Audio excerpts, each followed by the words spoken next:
নমস্কার, শিলিগুড়ি এক্সপ্রেসে আপনাদের সকলকে স্বাগত। আমি ঋতু।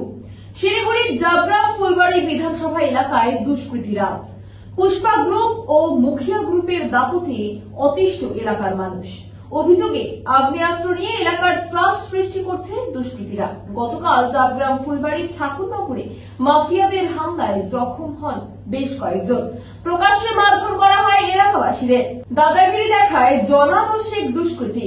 আর এই ঘটনার প্রতিবাদে আজ শিলিগুড়ি নিউ জলপাইগুড়ি থানা এলাকার ইস্টার্ন বাইপাস ঠাকুরনগরে বন্ধের ডাক দেয় স্থানীয় বাসিন্দারা। স্থানীয় মাফিয়াদের গ্রেফতারের দাবিতে এলাকাবাসীদের ডাকে বন্ধ সকাল থেকেই ছিল সর্বাত্মক। শিলিগুড়ির নিউ জলপাইগুড়ি থানা এলাকার পুষ্পা ও মুখিয়া গ্রুপের প্রত্যেককে গ্রেফতারের দাবিতে সরব স্থানীয়রা। অভিযোগ, গতকাল দুপুরে এই মুখিয়া গ্রুপের ও পুষ্পা গ্রুপের জন্য 10 দুষ্কৃতী স্থানীয় বাসিন্দাদের বাড়িঘর ভাঙচুর করে এবং এলাকার মানুষজনকে ব্যাপক মারধর করে। অভিযোগ, তাদের কাছে ছিল আগ্নেয়াস্ত্র। এলাকার জমি মাফিয়ার রাজ্যের মূল চক্র এই মুখিয়া গ্রুপ বলেই অভিযোগ। গতকাল বিকেলে অশান্তির পর থেকে নিউ জলপাইগুড়ি থানায় পুলিশ গ্রেফতার করতে পারেনি কোনো দুষ্কৃতীকে।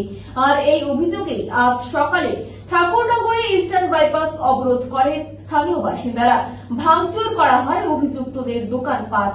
এই ঘটনায় ব্যাপক চাঞ্চল্য এবং উত্তেজনা ছড়িয়ে পড়ে ইস্টার্ন বাইপাসের ঠাকুরনগর এলাকায়। আজ সকাল থেকেই শুনশান এলাকা, টহল দিচ্ছে পুলিশ। দফায় দফায় বিক্ষোভ দেখান স্থানীয় বাসিন্দারা। পুলিশের ব্যারিকেড দিয়ে বন্ধ করে দেওয়া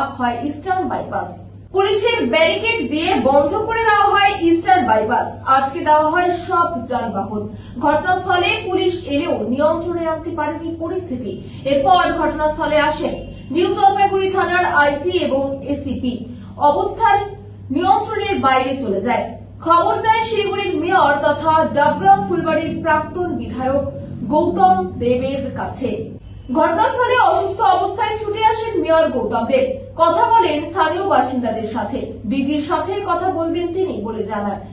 কোন মাফিয়া রাজ চলবে না বলে সাফ জানিয়ে দেন গৌতম দেব। প্রতিটি মাফিয়া গ্রুপকেই পুলিশ গ্রেফতার করবে বলে জানায় গৌতম দেব।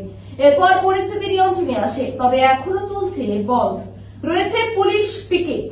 বাকি 10 জন দুষ্কৃতীর খোঁজে চলছে তল্লাশি।